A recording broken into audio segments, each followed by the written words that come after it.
ក្មេងប្រុសនោះទើបតែរើសរបស់របរនៅក្នុងទីផ្សារប៉ុន្តែមិននឹកស្មានដល់បានបាត់បង់ផ្លូវរបស់វានៅក្រោមជើងហើយខ្លាចជាគ្រោះថ្នាក់ពួកគេចង់ប្រញាប់ប្រញាល់ទៅជួយសង្គ្រោះពួកគេប៉ុន្តែវាយឺតពេកទៅហើយក្មេងប្រុសនោះបានរួចទៅហើយល្បឿននៃការរអិលធ្លាក់ចូលទៅក្នុងទីជ្រៅបំផុតរបស់ល្អក្នុងគ្រាមានវិបត្តិដែលរ៉ូបូតបានចាប់បុរសនោះក្មេងឲ្យរងចាំរហូតដល់ឪពុករបស់វាមកសង្គ្រោះវាដល់គាត់បានបើកដោយប្រុងប្រយ័ត្នដេកប៉ុន្តែវាប្រែជាមនុស្សយន្តពេញលេញក្មេងប្រុសនោះរំភើបចិត្តភ្លាមអ្នកត្រូវតែដឹងថានៅក្នុងពិភពលោកសប្តាហ៍ថ្ងៃនេះម៉ាស៊ីនមនុស្សយន្តបានជំនួសការប្រដាល់កីឡានិងទស្សនិកជនលែងពេញចិត្តទៀតហើយផលប៉ះពាល់នៃកណ្ដាប់ដៃនីមួយផ្ទុយទៅវិញគាត់ចាប់អារម្មណ៍នឹងមេចខ្លាំងណាស់ការភ្លើងដែលប៉ះទង្គិចគ្នារវាងពួកវាស្រូវសាឡេគេស្ថិតនៅក្នុងបរិយាកាសនេះការនៅក្មេងធម្មជាតិក៏ចង់ម៉ាស៊ីនផ្ទាល់ខ្លួនរបស់អ្នកមនុស្សម្នាក់ប៉ុន្តែតើអាចធ្វើអ្វីបានចំពោះស្ថានភាពរបស់មានកំណត់ប៉ុន្តែថ្ងៃនេះគាត់នៅកន្លែងចាក់សម្រាមត្រូវបានរកឃើញដោយចៃដន្យខ្ញុំពិតជារំភើបណាស់ដែលមានមួយឥឡូវនេះគាត់បានទាញជើចេញយ៉ាងលឿនដេកនៅលើកែមបន្ទាប់ពីជីកទាំងមូលបន្ទាប់ពីពេញមួយយប់ទីបំផុតគាត់មនុស្សយន្តបានជីកវាចេញហើយត្រឡប់មកវិញអត្តបរមាននៅផ្ទះយ៉ាងលឿនខ្ញុំបានដោតវាចូលប៉ុន្តែវាមិនដំណើរការទេចង់ដេកក្នុងគំនរសម្រាមមនុស្សយន្តដែលមានជាយូរមកហើយវានៅតែអាចចាប់ផ្ដើមបានធម្មតាប៉ុន្តែម៉ាក់ស្កាន់តែភ្ញាក់ផ្អើលថែមទៀតគួរឲ្យភ្ញាក់ផ្អើលណាស់មនុស្សយន្តនេះពិតជាវាក៏មានមុខងារធ្វើត្រាប់តាមដល់កំហុសផងដែរសូម្បីតែឪពុកក៏ភ្ញាក់ផ្អើលយ៉ាងខ្លាំងដែរគួរឲ្យភ្ញាក់ផ្អើលណាស់បន្ទាប់មកមិត្តស្រីរបស់គាត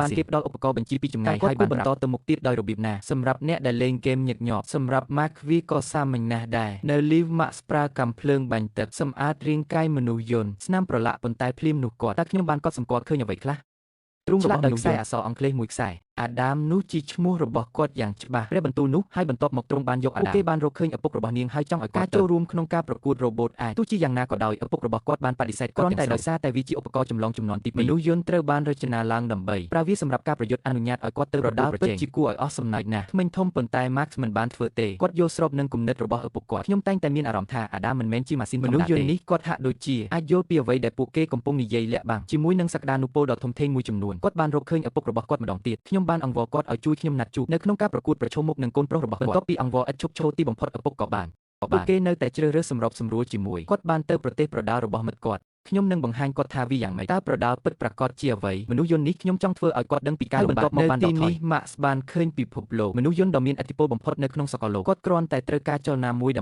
ម្បីបញ្ចប់គូប្រកួតប៉ុន្តែទាំងនេះផ្ទុយទៅវិញវាមិនបានធ្វើឲ្យ Max ភ័យខ្លាចទេហើយរឿងនេះធ្វើឲ្យគាត់កាន់តែតាំងចិត្តថានឹងប្រកួតប្រជែងប្រឈមមុខនឹងកូនប្រុសរបស់គាត់ដោយសារតែការតស៊ូរបស់គាត់ឪពុកគ្មានជំរឿអ្វីក្រៅពីសង្វៀនប្រដាល់ក្រោមដីមួយវាស្រែកជាកន្លែងដែលឪពុករបស់គាត់បានរកឃើញគាត់គូប្រជែងខ្សោយជាងតែបើអាដាមឈ្នះពួកគេនឹងអ្នកអាចទទួលបានរង្វាន់ចំនួន1,000 ប្រសិនបើពួកគេចាញ់អាដាមនឹងត្រឡប់ទៅរកព្រះម្ចាស់វិញគ្រប់យ៉ាងដោយអ្នករៀបចំព្រឹត្តិការណ៍នេះត្រូវបានធ្វើឡើងនៅក្នុងកន្លែងយ៉ាងឆាប់រហ័សគ្នាពោពេញដោយការប្រកួតនេះផងដែរគូប្រកួតពួកគេបាននិយាយបែបចំអកឲ្យគ្នាប៉ុន្តែ Kex មិនអើពើនឹងវាទេហើយគ្រាន់តែឪពុកបានកែសម្រួលឧបករណ៍ដោយប្រុងប្រយ័ត្នគាត់ចង់គ្រប់គ្រងអាដាមប៉ុន្តែទោះជាយ៉ាងណាក៏ដោយ Max បាននិយាយថាវាជាម៉ាស៊ីនរបស់មនុស្សយន្តនេះមិនត្រូវការការគ្រប់គ្រងរបស់គាត់ទេវាធ្វើអាញាកណ្ដាលបានបន្លឺសំឡេងរត់ហើយការប្រកួតបានចាប់ផ្ដើមជាផ្លូវការហើយក្រុមប្រឆាំងពួកគេបានជន់លើអាដាមភ្លាមនៅពេលដែលពួកគេរបស់គាត់ហើយបន្ទាប់មកឆ្ពោះទៅរកក្បាលរបស់គាត់បន្ទាប់ពីការវាយដំយ៉ាងសាហាវអាដាមបានស្រក់ទៅអាចទៅស៊ូវិញបានទេអ្នកដែលឈរនឹងខាង Max ក៏ចាប់ផ្ដើមភ័យស្លន់ស្លោដែរវាពិតជាច្របូកច្របល់ណាស់ប៉ុន្តែសំណាងល្អពុកនៅទីជំហានប៉ុន្តែក្នុងដំណាក់កាលប៉ះបោ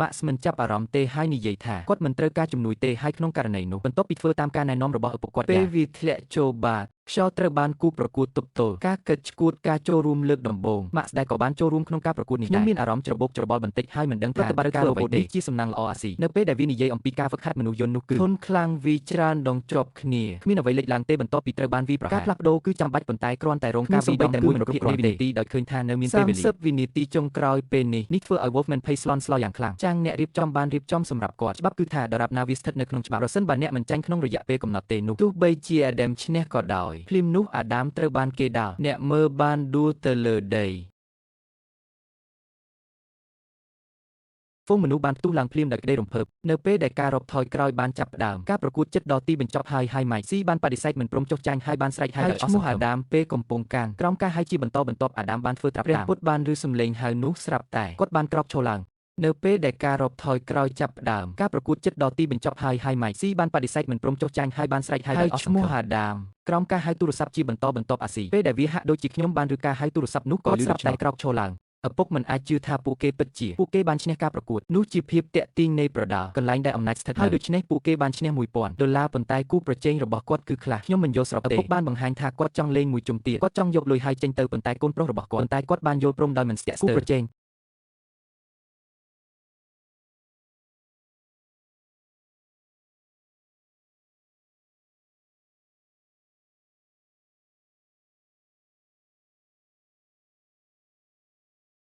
កូនប្រុសរបស់ប្រពន្ធបះបោសូម្បីតែឪពុកក៏គ្មានទីពឹងដែរនៅពេលដែលកណ្ដឹងរ៉ូតបានបន្លឺឡើងការប្រណាំងបានចាប់ផ្ដើមម្ដងទៀតដោយមានរថយន្តមួយនាំមុខគេមេរៀនមួយអាដាមបានជិះវៀងដោយជោគជ័យការវាយប្រហារត្រូវបានធ្វើឡើងមុនពេលដែលគូប្រកួតអាចឆ្លើយតបត្រូវវាយខ្លាំង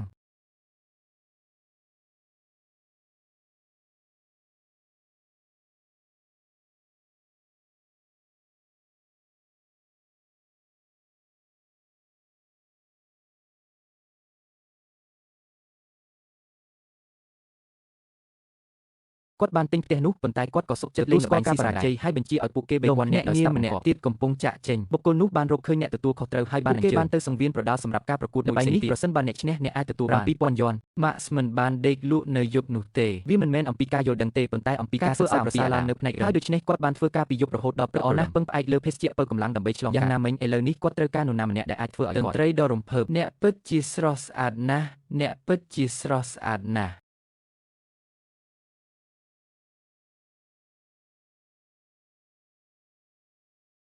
អ្នកពិតជាស្រស់ស្អាតណាស់ពេលក្មេងប្រុសនោះញ័រម៉ាស៊ីនក៏រលត់ទៅមនុស្សយន្តនោះក៏បានធ្វើតាមហើយធ្វើការតាមឡើងចលនារបស់ពួកគេត្រូវបានធ្វើសម្គាល់កម្មមិនមានគំលាតទេគ្រាន់តែដូចនោះម៉ាស៊ីនរំមួយដូច្នេះមនុស្សយន្តបានកាត់មកប៉ុន្តែសំឡេងនោះដាស់ខ្ញុំឲ្យភ្ញាក់យ៉ាងលឿនប៉ាប៉ុន្តែមើលពួកគេលេងសុភមង្គលរបស់គាត់ក៏ធ្វើឲ្យគាត់សប្បាយចិត្តយ៉ាងខ្លាំងផងដែរសុខភាពបន្ទាប់មក Max បានចាប់ផ្ដើមការណែនាំរបស់ការងាររបស់គាត់ចាប់ពីមួយយប់ប្រយ័ត្នផង Max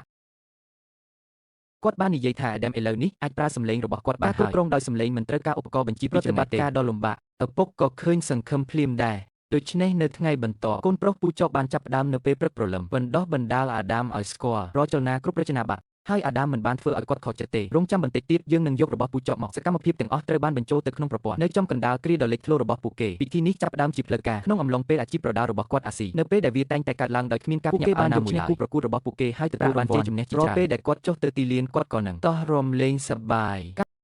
គាត់ក៏នឹងមានផ្នែកក្តៅមួយផងដែររបាំធ្វើឲ្យការប្រកួតប្រជែងតិចជាងវាគួរឲ្យធុញហើយទស្សនិកជនកាន់តែច្រើនឡើងខ្ញុំចូលចិត្តគាត់កាន់តែខ្លាំងឡើងបន្ទាប់ពីឈ្នះការប្រកួតជាច្រើនលើកជាប់គ្នាក្រោយពីការប្រកួតចប់ពួកគេក៏បានទៅទស្សនាតំបន់នោះល្បីល្បាញរបស់គាត់ទទួលបានការអញ្ជើញចូលរួមការប្រកួតអន្តរជាតិនេះក៏ជាក្តីស្រមៃរបស់ឪពុកនិងកូនប្រុសផងដែរដរាបណាពួកគេអាចយកឈ្នះគូប្រកួតបានបន្ទាប់មកអ្នកអាចក្លាយជាមនុស្សល្បីល្បាញនិងមានប្រជែងដំបូងរបស់ពួកគេគឺវាគឺជាម៉ាស៊ីនមួយដែលគេហៅថាអំពើអាក្រក់កាយភ្លោះរបស់មនុស្សជាតិMax បានត្រួតពិនិត្យយ៉ាងយកចិត្តទុកដាក់មុនពេលប្រកួតមើលផ្នែករបស់ Adam ដើម្បីការពារដំណើរការខុសប្រក្រតីមួយបានកើតឡើងនៅលើវានិង Wolverine ដោយសារតែការបង្ហាញខ្លួនលើកដំបូងការឡើងលើឆាកអន្តរជាតិគឺមានសារៈសំខាន់របស់ Jane មិនល្អទេគ្រាន់តែពេលការប្រកួតហៀបនឹងចាប់ផ្ដើមនៅពេលនោះភ្នាក់ងាររបស់ Sears ពួកគេបានរកឃើញឪពុកនិងកូនប្រុសហើយបានអញ្ជើញទៅអង្គុយក្នុងបន្ទប់របស់អ្នកមួយសន្ទុះពេលមកដល់បន្ទប់ Club ថៅកែបានទទួលឪពុកនិងកូនប្រុសលោកបានបញ្ជាក់ថាលោកចង់ទិញយកតំបន់អាស៊ីនៅពេលដែលជាសំណងគាត់នឹងផ្ដល់អ្នកទាំងពីរទទួលបានប្រាក់ចំនួន200ជាការពិតណាស់ឪពុកមានឆន្ទៈលក់ណាស់អាដាមបានវង្វេងផ្លូវប៉ុន្តែកូនប្រុសរបស់គាត់ពួកគេបានបដិសេធជាដាច់ខាត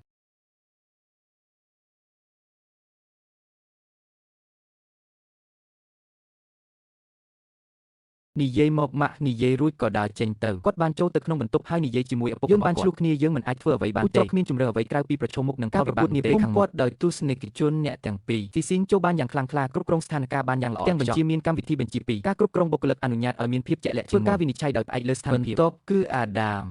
គាត់បានបង្ហាញខ្លួនជាលើកដំបូងនៅចំពោះមុខគេបានសម្ដែងរបាំដ៏ក្តៅគុកមួយដែលត្រូវបានសម្លាប់ភ្លាមដោយមេស៊ីរបស់ពួកគេបានទាញគាត់ឡើងប៉ុន្តែគូប្រជែងរបស់ពួកគេគាត់ផ្ទុះសំណាយជាក់ស្ដែងពួកគេមិនបានចាត់ទុកឪពុកនិងកូនប្រុសដូចជាត្រូវបានយកចិត្តទុកដាក់យ៉ាងខ្លាំងលោកស្រីចៅក្រមនៅពេលដែលអាញាកណ្ដាលចាប់ផ្ដើមការប្រកួតបានចាប់ផ្ដើមជាផ្លូវការហើយជីមីថុនបាននាំមុខក្នុងការឈានទៅមុខវាប្រហារប៉ុន្តែសំណាងល្អអាដាមបានគេចផុតទាន់ពេលវាហើយបន្ទាប់មកចាប់ផ្ដើមចង្អុលវាទៅក្បាលរបស់គាត់ការវាបោកវិញយ៉ាងខ្លាំងក្លាប៉ុន្តែវាមិនមានរយៈពេលយូរទេគុណសម្បត្តិរបស់ Gemini ត្រូវបានបង្ហាញពួកគេបានបង្ហាញខ្លួនពួកគេជាគូការគ្រប់គ្រងបុករួមទាំងការរចនាបច្ចេកវិទ្យាការរៀបចំនិងបង្ខំឲ្យអាដាមឆាប់នេះទៅជ្រុងម្ខាងហើយបន្ទាប់មកប្រើកម្លាំងខ្លាំងដូចឈួតកណ្ដាប់ដៃមួយផ្កាភ្លើងហាឡើងភ្លាមអាណាចក្រទាំង4ឪពុកដឹងថាប្រសិនបើការប្រយុទ្ធគ្នានៅតែបន្តបែបនេះពួកគេពិតជាត្រូវវិនិច្ឆ័យទៅរកភាពបរាជ័យគ្មានការបាញ់ប្រហារចំនួន15មួយដងទេឪពុកដែលយកចិត្តទុកដាក់បានឥឡូវនេះរាល់ពេលដែល Gemini វាយដៃបន្ថែមនឹងត្រូវបានដកចេញនៅពេលណាក៏បាននោះគឺជាចំណុចខ្សោយរបស់ Gemini មួយពេលគាត់ចិត្តដល់ហើយគាត់មិនអាចគោលដៅត្រូវបានចាក់សោអាដាមបានរកឃើញឱកាសមួយដើម្បីនៅពីក្រោយគាត់ហើយបន្ទាប់មកចាប់ផ្ដើមខិតជិតគាត់ការប្រយុទ្ធគ្នារវាងខ្លួនប្រាណដោយត្រូវបានវាយប្រហារនៅចម្ងាយជិតដល់បានទាំងស្រុងឡើយត្រូវគេវាយរហូតដល់មិនអាចការពារខ្លួនបានកម្លាំងការវាយប្រហារជាបន្តបន្ទាប់ទាំងពីរត្រាយរឹងរបស់ផ្កាយរងមានល្បឿនលឿនណាស់ប្រសិនបើមានកំហុសកើតឡើងសូមគេចទៅឆ្វេងឬស្ដាំមីថុនត្រូវបានគេបោកបញ្ឆោតនិងវិលមកគាត់បានងាកក្បាលរួចក៏វាយគាត់ឲ្យសន្លប់មួយកណ្ដាប់ខាងទៀតទស្សនិកជនទាំងមូលបានស្រែកហូកកញ្ជ្រៀវវាបានកើនឡើងដោយមិននឹកស្មានដល់ពីគ្រឿងចាក់ដែលយកចេញពីកន្លែងចាក់សម្រាមមនុស្សយន្តនេះអាចយកឈ្នះអ្នកជំនាញបានតារាភ្លោះក្នុងវិស័យវិជ្ជាជីវៈ ឪពុកនិងកូនប្រុសក៏រំភើបចិត្តយ៉ាងខ្លាំងផងដែរទស្សនិកជនបានប្រញាប់ប្រញាល់ទៅរកពួកគេបានដើរឡើងលើឆាកតែដូចដែលម្ចាស់ផ្ទះបានប្រកាសទោះជាយ៉ាងណាក៏ដោយម៉ាក់ពួកគេបានឆក់យកវាពីដៃរបស់គាត់មីក្រូហ្វូនហើយបន្ទាប់មកជាសាធារណៈទៅកាន់សកលលោកក្រុមការងារបានធ្វើការស៊ើបអង្កេតដ៏ឆ្កួតមួយលេង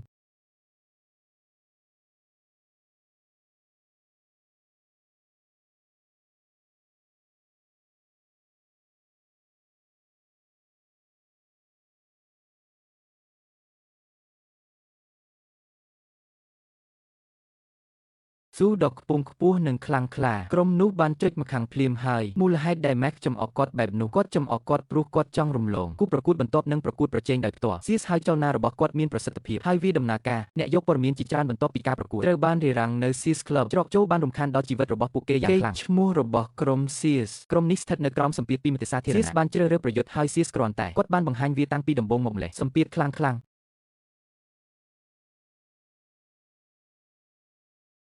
ងឈុតនេះត្រូវបានបង្ហាញដល់ Wolfman ភ្ញាក់ផ្អើលណាស់អ្នកស្គាល់ Sears គាត់មិនទាន់ឈ្នះទេចាប់តាំងពីបង្ហាញខ្លួនលើកដំបូងពីទទួលបានជ័យជំនះមួយលើកអាទិត្យគូប្រជែងរបស់គាត់ត្រូវបានកាត់ផ្តាច់នៅចង្កេះឬក្បាលរបស់គាត់ត្រូវបានវាយដំដោយកណ្ដាប់ដែកតែមួយសូម្បីតែនៅចំពោះមុខភាពភ័យរន្ធត់បែបនេះក៏ទោះបីជាមានកំណត់ត្រារបស់ពួកគេក៏ដោយពួកគេមានទំនុកចិត្តថាពួកគេអាចរក្សាភាពស្ងប់ស្ងាត់គ្រាន់ដើម្បីកម្ចាត់នៅក្នុងហ្គេមនេះរូបរាងរបស់យើងបានតាក់ទាញការចាប់អារម្មណ៍យ៉ាងគោលដៅទូលាយជាជើងឯកពិភពលោកហេតុអ្វីបានជាបតនេះវាបានតែគាត់បានវាមួយដៃប៉ុន្តែវាបានបង្កើតអ្វីកណ្ដាល8ទូបីដែលមានអ្នកចូលរួមជិត280,000ដល់ការវាតម្លៃវិជ្ជមានក្នុងរឿង Will Steel រឿង Wolverine ដោយរើសយកពីកន្លែងចាក់សម្រាមមនុស្សយន្តដែលបានមកដល់គាត់បានកម្ចាត់ឧត្តមសេនីយ៍និងទាហានជាច្រើនម៉ាស៊ីននៅលើឆាកវិជ្ជាជីវៈនេះក៏បានធ្វើឲ្យពួកគេល្បីល្បាញផងដែរសម្លេងរំខានទីបំផុតពួកគេបានជំទាស់អះអាងថាស្ថិតនៅក្នុងសង្វៀនវិជ្ជាជីវៈវឹកថាដែលមិនអាចយកឈ្នះបានរបស់រដូវកាលនេះពួកគេថែមទាំងឈ្នះទៀតផងឈ្នះ28ប្រកួតជាប់គ្នាប៉ុន្តែថែមទាំងប្រឈមមុខនឹងកំណត់ត្រាដ៏គួរឲ្យភ័យខ្លាចបែបនេះឪពុកអ្នកទាំងពីរនៅតែស្ងប់ស្ងាត់និងស្ងប់ចិត្តពួកគេជឿជាក់យ៉ាងមុតមមថាពួកគេអាចសម្រេចបានលេចធ្លោនៅក្នុងការប្រកួតប្រជែងពេលកណ្ដឹងរ៉ូតឡើង Bការប្រកួតបានចាប់ផ្ដើមជាផ្លូវការហើយដោយក្រុមទាំងពីរចាប់តាំងពីដើរទៅដល់ចំណុចកណ្ដាលនៃសង្វៀនដោយមិននឹកស្មានដល់ Sears បានយកឈ្នះគាត់ដោយកណ្ដាប់ដៃបានដួលទៅលើដីនៅកន្លែងកើតហេតុពួកគេបានស្រែកហូបកញ្ជ្រៀវហើយលោតដោយអំណរភ្លាមកម្លាំងកណ្ដាប់ដៃស្ទើរតែសម្លាប់អាស៊ីពេលហ្គេមគៀងរត់ម្យ៉ាងវិញទៀត Sears មើលទៅហាក់ដូចជាមើលបានសម្លឹងមើលគាត់ពីខាងក្រោមរួចក៏ងើយលើកដៃទាំងពីរឡើងដើម្បីបង្ហាញមនោសម្ភាររបស់គាត់នៅក្រោមការស្រែកឥតឈប់ឈររបស់ Wolverine Adam បានតស៊ូក្រោកឈរឡើងប៉ុន្តែដាវរបស់ Sears បានបុកជាមួយដាវមួយការរួមបញ្ចូលគ្នានៃការដាល់បានធ្វើឲ្យគាត់ដួលក្នុងរយៈពេលតិចជាង10វិនាទីអាដាមបានទទួលគាត់ត្រូវបានគេវាយឲ្យដួលពីរដងជាប់គ្នាលើកនេះលទ្ធផលនៃការប្រកួតគឺស្ទើរតែគ្មានការរំភើបអ្វីឡើយតែ Wolfman ក៏មិនដឹងថាត្រូវធ្វើអ្វីដែរអ្វីដែលពួកគេអាចធ្វើបានគឺស្រែកដោយអស់សង្ឃឹមពីចំហៀងជាសំណាងល្អអាដាមបានឮសំឡេងម៉ៃសំឡេងយំរបស់ស្ហាយបន្ទាប់មកគាត់ក៏ស៊ូក្រោកឈរឡើងប៉ុន្តែពេលអ្នកក្រោកឈរឡើងតើអ្នកអាចធ្វើអ្វីបានប្រឈមមុខនឹងគូប្រជែងដ៏ខ្លាំងបែបនេះគាត់គ្មានឱកាសដើម្បីទៅស៊ូតបត់វិញតតែសោះអាដាមត្រូវបានSearsរុញចូលទៅក្នុងជ្រុងមួយចុះរួចបញ្ចេញកណ្ដាប់ដៃធារិសាស្ត្រដ៏ខ្លាំងក្លាបញ្ចេញការខូចខាតដ៏សាហាវការវាយប្រហារចុងក្រោយគឺដែរអាដាមបានញ័រខ្លួនហើយបដិសេធគាត់បានដួលហើយដាវរបស់ Sears បានវាយប្រហារម្ដងគាត់បានបំផ្លាញហ្គេមឥឡូវនេះគាត់គួរតែសមរភូមិបានបញ្ចប់ទាំងស្រុងម៉ាក់ស្មើទៅហាក់ដូចជាខឹងសម្បាប៉ុន្តែអាដាមបានធ្លាក់ចូលទៅក្នុងភាពស្ងៀមស្ងាត់ដោយស្ថានភាពបានផ្លាស់ប្ដូរជាមួយនឹងការដួលរបស់អាញាកំណត់បើកហើយការប្រកួតប្រជែងជិតចប់ហើ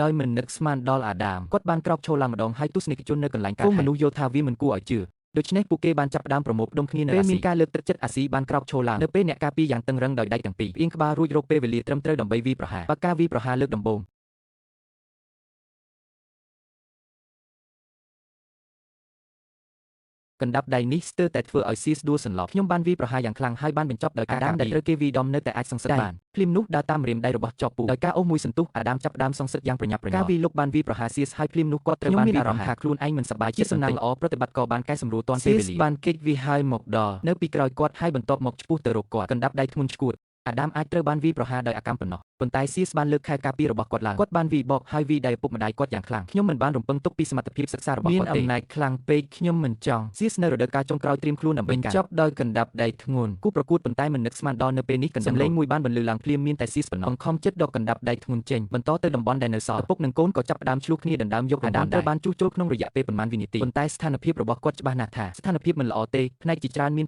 បញ្ហាដំណើរការខុសប្រក្រតីប៉ុន្តែសំណាងល្អវាបានកើតឡើងអំឡុងពេលពួកគេចាប់ផ្ដើមភ្លាមបន្ទាប់ពីជ ុំទី2សមរភូមិបានចាប់ផ្ដើមហើយជុំនេះនៃសកលលោកសកាន់តែរ៉ាឌីកាល់ហើយភ្លាមនោះដូចជាដឹកកូនមន់ការបោះសម្អាតអាដាមចេញអាចអនុញ្ញាតឲ្យសកលលោកអ្វីដែលក្រុមមិនបានរំពឹងទុកនោះគឺថាអាស៊ីនៅពេលដែលវាដូចជាកូនតូចដែលមិនអាចសម្រាប់បានមិនថាគេត្រូវដួលប៉ុន្មានដងក៏ដោយពួកគេទាំងអស់គ្នាអាចក្រោកឈរឡើងហើយនៅក្នុងក្រោមការគ្រប់គ្រងរបស់ពួកគាត់នៅតែអាចដុំការបានសងសឹកវិញហើយដូច្នេះពួកគេបានរួចជីវិតជាលើកទី2ជុំទី3បានចាប់ផ្ដើមហើយក្នុងមួយជុំអាដាមចាប់ផ្ដើមយឺការសម្រេចចិត្តបែបសកម្មខ្លះនឹងសកលលោកការប្រយុទ្ធបានបន្តទៅមុខហើយទស្សនិកជនបានយូរហើយណាស់មកហើយដែលមិនមានអ្នកណាបានឃើញរឿងនេះទេអស្ចារ្យមែនប៉ុន្តែនៅពេលដែលខ្លាពីរក្បាលប្រយុទ្ធគ្នាខ្លាមួយក្បាលប្រកាសជាលែងអាចទ្រាំទ្របានទៀតហើយសម្ពាធត្រូវបានទម្លាក់ដោយកណ្ដាប់ដៃតែមួយទោះយ៉ាងណាក៏ដោយនៅពេលដែលស៊ីស្គិតនៅពេលដែលសមរភូមិបានបញ្ចប់អាស៊ីបានហើយបន្ទាប់មកវាបានផ្ទុះឡើងម្ដងទៀតគាត់បានចិញ្ចឹមកូនមន់ហើយបន្ទាប់មកពូជប់បានចាប់គេបានច្របាច់មន់ដាក់គាត់យ៉ាងខ្លាំងហើយដូច្នេះពួកគេបានទៅដល់ទី4ជុំមួយកំហុសជាបន្តបន្ទាប់បាននាំឲ្យមានក្រុមរបស់ស៊ីសមានការខឹងសម្បាយ៉ា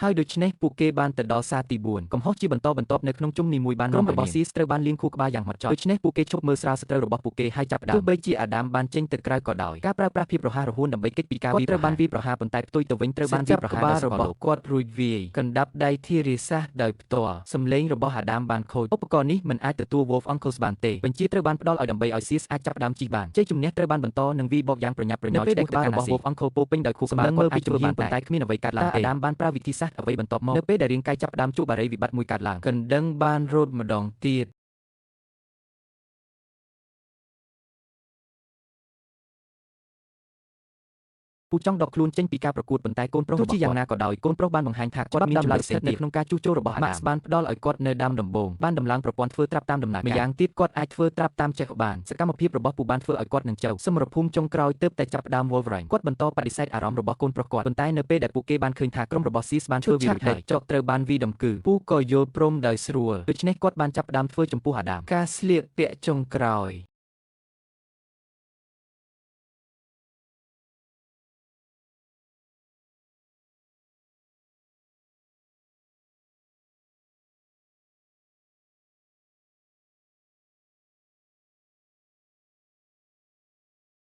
ណ្ដឹងទី5បានបន្លឺឡើងការប្រកួតចុងក្រោយនៃការប្រកួតបានចាប់ផ្ដើមចម្រៀងសង្គ្រាមបន្ទាប់មកបានចាប់ផ្ដើមនេះជារបៀបដែល Hugh Jackman បានណែនាំទស្សនិកជនអាដាមបានដើរតាមចលនារបស់គាត់ហើយនេះគឺជាមូលដ្ឋានដូចគ្នានឹងការវាយប្រហាររបស់កំពុងប្រយុទ្ធជាមួយ Sis ដ៏ម៉ឺងម៉ាត់ទោះបីជាតែងតែស្ថិតក្នុងទីតាំងអកម្មក៏ដោយប៉ុន្តែទាំងអស់នេះគឺស្ថិតនៅក្នុងស្ថានភាពចិត្តរបស់គាត់ស្ថិតនៅក្នុងផែនការនេះឆាប់នេះភាពមិនប្រក្រតីមួយបានកើតឡើងដោយសារតែកម្រិតថ្មរបស់គាត់ក្នុងអំឡុងពេលប្រយុទ្ធដ៏វែងមួយនៅសល់តិចជាង20ចៅបានចាប់ផ្ដើមបញ្ជូនចេញសកម្មភាពនៃការចំអកនិងការញ័រប៉ុន្តែរឿងនេះបានធ្វើឲ្យផែនការរបស់ស៊ីសខំអ្នករចនាបានយកមួយក្តាប់តូចប្រតិបត្តិក៏បានទាញវាចុះហើយឡើងដោយខ្លួនឯងអារ៉េនេះមានគោលដៅវាយប្រហារទៅលើអាដាមនិងកាយវីប៉ុន្តែពួកគេមិនដឹងអ្វីទាំងអស់គាត់បានធ្លាក់ទៅក្នុងដៃរបស់ Wolf Uncle រួចហើយដូចគ្នានឹងការវាយប្រហារយ៉ាងសាហាវរបស់អន្ទាក់ថ្មរបស់ស៊ីសក៏កំពុងអស់យ៉ាងលឿនផងដែររឿងភាគបានធ្លាក់ចុះហើយអេដាមក៏ដាក់រាងកាយដ៏រឹងមាំរបស់គាត់បានបង្ហាញដល់កម្រិតអាត់បលម៉ាយ៉ាងឆាប់រហ័សចលនារបស់ស៊ីបានថយចុះបន្តិចវាច្បាស់ណាស់ថាថ្មបានអស់ហើយដល់ពេលត្រូវសងសឹកហើយកណ្ដាប់ដៃនោះបានបញ្ចេញទាំងអស់ក្តីសង្ឃឹមរបស់មនុស្សជាតិគឺដូចជាសៀសក្នុងមួយរំពេចរចនាឡើងដើម្បីវាយឲ្យចុះចូលគ្រឿងសឹកដាវមេធ្វើឲ្យដៃសកម្មភ្លាមនេះក៏អាចក្លាយជារបៀបthamវុនផងដែរសមរភូមិដ៏ម៉ឺងម៉ាត់រវាងមនុស្សប៉ុន្តែគាត់អាចក្លាយជាអតីតអ្នកជំនាញដោយរបៀបណាប្រជែងរបស់អ្នកប្រដាល់ Wolf Uncleកណ្ដាប់ដៃមួយស្ទើរតែត្រូវចំយ៉ោប្រព័ន្ធរបស់ស្បានគាំងហើយបន្ទាប់មកគាត់ត្រូវបានរុញចូលទៅក្នុងជ្រុងមួយហើយការវាយប្រហារដ៏ខ្លាំងក្លាមួយធ្លាប់តែមិនអាចបញ្ឈប់បានស៊ីសត្រូវបានវាយដំយ៉ាងដំណំចុងក្រោយគ្មានវិធីការពារខ្លួនទេកណ្ដាប់ដៃដ៏ខ្លាំងក្លាមួយបានផ្ដួលស៊ីសឲ្យដួលដោយជោគជ័យដេហើយដាកាត់ក្រោយពីបរាជ័យជាច្រើនលើកច្រើនសារទីបំផុតបានកម្ចាត់ស៊ីសតាំងពីដំបូងមកម្លេះព្រះអង្គបានវិលត្រឡប់មកវិញយ៉ាងគួរឲ្យកត់សម្គាល់ហើយបានឡើងដល់ជាមូលដ្ឋានតែមួយគត់ដែលនៅសល់នៅនីតិចុងក្រោយឡើងម្ដងទៀតប៉ុន្តែគាត់បានប្រឈមមុខនឹងកម្លាំងដ៏ខ្លាំងក្លាអាដាមដែលមិនអាចបញ្ឈប់បានគឺគ្រាន់តែមិនអាចតស៊ូវិញបានទេដោយកណ្ដឹងរត់សម្លេងនៃហ្គេមបានបញ្ចប់ទាំងស្រុងអ្នករចនាម៉ូដខឹងខ្លាំងណាស់ដែលគាត់ភ្លាមវាបំបែក monitor ទាំងអស់មនុស្សគ្រប់គ្នាប្រញាប់ប្រញាល់ទៅកាន់សង្វៀនពេលចែកក្រមប្រកាសសាលក្រមដោយសារតែការប្រកួតជុំទី4ដំបូងអាស៊ីនៅពេលដែលអ្នកតែងតែការពារខ្លួនហើយត្រូវបានវាយប្រហារគាត់មិនបានប្រមូលពិន្ទុច្រើនទេចែកក្រមចុងក្រោយបានកាត់ទោសអេដាមឲ្យជាប់ពន្ធនាគារ45ទទួលបាន48ពិន្ទុដែលក្នុងនោះមួយពិន្ទុត្រូវបានបែងចែកបានរួចផុតពីគ្រោះថ្នាក់ម្ដងទៀតជើងឯករបស់គាត់ប៉ុន្តែពិន្ទុបច្ចុប្បន្នវាលែងសំខាន់សម្រាប់មនុស្សគ្រប់គ្នាទៀតហើយគេជឿថាអាដាមបានយកឈ្នះសៀសម្ចាស់ផ្ទះបានសួរសៀសតើអ្នករចនាម៉ូដគិតយ៉ាងណាដែរគាត់កាន់តែខឹងសម្បាថែមទៀតនៅពេលដែលគាត់គិតអំពីឥឡូវនេះការផ្ដោតអារម្មណ៍នៃកន្លែងទាំងមូលបានចាក់ចេញហើយបានប្រមូលផ្ដុំគ្នានៅលើអត្តបរមាលើសពីនេះទស្សនិកជនថែមទាំងដាក់ឈ្មោះឲ្យអាដាមទៀតវាពិតជាសាមញ្ញណាស់ចំណងជើង